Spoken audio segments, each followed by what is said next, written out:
আচ্ছা, আমি আসলে দাঁড়িয়েছি কিছু শিক্ষার্থীদের ম্যান্ডেট নিয়ে। কারণ হচ্ছে আমি দীর্ঘদিন ধরে হলে থাকার কারণে মানে শুরু থেকে আমার কিন্তু হচ্ছে শুরুটাই হচ্ছে হল থেকে হইছে। আমি আসলে মেস বা আলাদা কোনো জায়গায় থাকি নাই। তো আমি আসলে খুব কাছ থেকে আমার স্পেশালি নারী শিক্ষার্থীদের সমস্যাগুলো দেখেছি। তো আমি যদি নির্বাচিত হই তাহলে আমি আমার সর্বপ্রথম কাজ হবে নারী শিক্ষার্থীদের নিরাপত্তা নিয়ে কাজ করা। যেমন আমি দেখেছি যে আমার হচ্ছে নারী শিক্ষার্থীরা আ বহিরাগত দ্বারা, রিক্শাওয়ালা এমনকি পাগল, ভবঘুরে এগুলো দ্বারা প্রতিনিয়ত নির্যাতনের শিকার হয়, বুলিংয়ের শিকার হয়। আমি নিজেও এগুলো ফেস করছি। তো এটা নিয়ে আসলে প্রশাসনকে অনেকবার বলা হইলেও প্রশাসন এটা নিয়ে কোনো পদক্ষেপ নেয় নাই। তো যার কারণে আমি আসলে চাই যে যদি আমি শিক্ষার্থীদের নির্বাচিত প্রতিনিধি হয়ে যদি আমি প্রশাসনের সাথে সহযোগিতামূলক আচরণ পাওয়ার পরেই হচ্ছে এগুলো সহজে করতে পারবো। তারপর হচ্ছে যদি দেখি আমি ঢাকা বিশ্ববিদ্যালয়ে আপনারা দেখছেন যে হচ্ছে টিচাররা পর্যন্ত হচ্ছে মেয়েদেরকে পোশাক নিয়ে হ্যারাসমেন্ট করে। এটা আসলে খুবই লজ্জাজনক, দুঃখজনক যে ঢাকা বিশ্ববিদ্যালয়ের মতো জায়গায় এসে এগুলো আসলে হয় এখন পর্যন্ত। এটা নিয়ে আমি কাজ করব। তারপর যদি আমি দেখি যে আসলে একাডেমিক যে এক্সিলেন্সি এটা নিয়ে আসলে অনেক বেশি কনসার্নের বিষয়।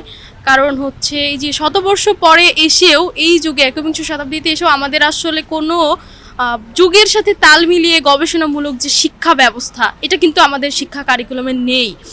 আমি পরীক্ষা দিই, গতবাধা হচ্ছে বছরের পর বছর যে শীটগুলো থাকে এগুলো নিয়ে মুখস্থ করে পরীক্ষা দিই।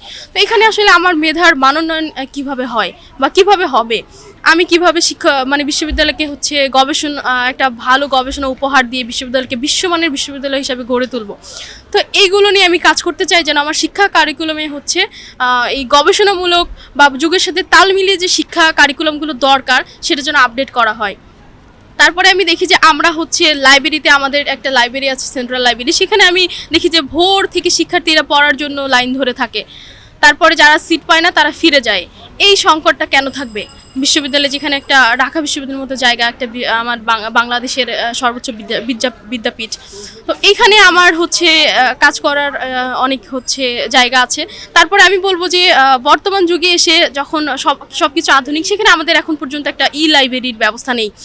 শিক্ষার্থীরা মারাত্মকভাবে সাফার করে, তাদের হচ্ছে বিশ্ববিদ্যালয়টা আসলে পরিপূর্ণভাবে যে হচ্ছে অনলাইন নির্ভর সেটা কিন্তু এখনো হয়নি। যেমন আমি হচ্ছে ভর্তির ক্ষেত্রে আমি হচ্ছে অনলাইনে ফর্ম পূরণ করলেও আমাকে টাকা দিতে দাঁড়ায় থাকতে হয়, ডিপার্টমেন্টে দৌড়াইতে হয়, ব্যাংকে যেয়ে লাইন ধরে দাঁড়ায় টাকা দিতে হয়। তাহলে এই সাফারিংসগুলো তো আমার তো থেকেই যাচ্ছে। তাহলে আমার আসলে আলটিমেট লাভটা কী হলো যে অনলাইন নির্ভর করে? এটা আসলে এক্সট্রা সাফারিংস বাড়া ছাড়া কিছুই নয়।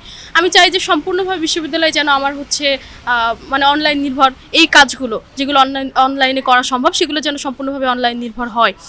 তারপরে হচ্ছে আমি দেখেছি যে হচ্ছে খাবার নিয়ে আসলে কথা বলার কিছু নেই। খাবার তো কোয়ালিটি খুবই খারাপ, স্পেশালি মেয়েদের হল। ছেলেরা তাও দেখি যে হচ্ছে প্রতিবাদ করে, ছেলেদেরকে কিন্তু একটু প্রশাসন ভয় পায় কিছু একটা। যেমন আমরা হচ্ছে প্রোগ্রাম করলাম ফ্যাসিস্ট পরবর্তীতে যে মানে 5 আগস্ট উপলক্ষে যে প্রোগ্রামগুলো করছি, খাবারের আয়োজন করছি, এগুলোতে দেখি যে হচ্ছে মেয়েদের হলে আসলে খাবার মানের কোনো উন্নয়ন নাই। এরা যেভাবে খাবার দিচ্ছে সেটা হচ্ছে মেনে নিচ্ছে, বিধায় প্রশাসন এটা নিয়ে কোনো মাথা ব্যথাও নাই। আমরা কয়েকজন গেছিলাম কিন্তু সেটা নিয়ে কোনো ভালো ফল আমরা পাইনি। কিন্তু ছেলেদের হলে ছেলেরা হচ্ছে কথা বলার দরুন তাদের আবার নতুন করে প্রশাসন খাবারের ব্যবস্থা করছে, সেগুলো হচ্ছে আমাদের ক্ষেত্রে আসলে এটা বৈষম্য। মেয়েদেরকে সবসময় বৈষম্যের শিকার হতে হয়।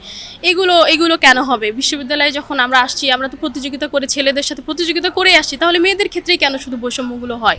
তো এগুলো নিয়ে আমি আসলে কাজ করতে চাই। আর যেগুলো কমন এগুলো আসলে সবারই ইশতেহারে আছে, এগুলো সবাই করবে আশা করি। শিক্ষার্থীরা যাদেরকে নির্বাচিত করবে তারা সবার ইশতেহারই চমৎকার, সবাই সেগুলো বিবেচনা করে নির্বাচিত হলে আশা করি সব অঙ্গীকারগুলো তারা পালন করবে। আমিও আমার অঙ্গীকার যেগুলো আছে সেগুলো নিয়ে কাজ করব। আমি আসলে ইশতেহার ওইভাবে আলাদাভাবে চমকপ্রদ ইশতেহার বলতে আমার নাই। আমি আসলে যেগুলো নিয়ে কাজ করতে পারবো, যেগুলো আমি বাস্তবায়ন করতে পারবো, সেগুলোই আসলে আমি ইশতেহার হিসেবে দিয়েছি। এবং আমি শুরু থেকে এগুলো নিয়ে, আমি যখন নির্বাচন হব তার পরের দিন থেকে বা পরের 6 মাস ধরে আমি চেষ্টা করব আমি যে কথাগুলো বলছি, যেগুলো আমার কনসার্ন, সেগুলো হচ্ছে শিক্ষার্থীদের সামনে তুলে ধরা যে আমি আসলে করতে পেরেছি। যদি আমার কাছে মনে হয় যে শিক্ষার্থীদের যে না আমি এটা করতে পারবো, আমি যোগ্য, তাহলে শিক্ষার্থীরা আমাকে ভোট দিবে।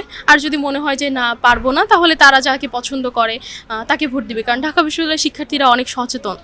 তো আমি আহ্বান করব তারা হচ্ছে তাদের যোগ্যতার ভিত্তিতেই তারা যেন নির্বাচিত করে।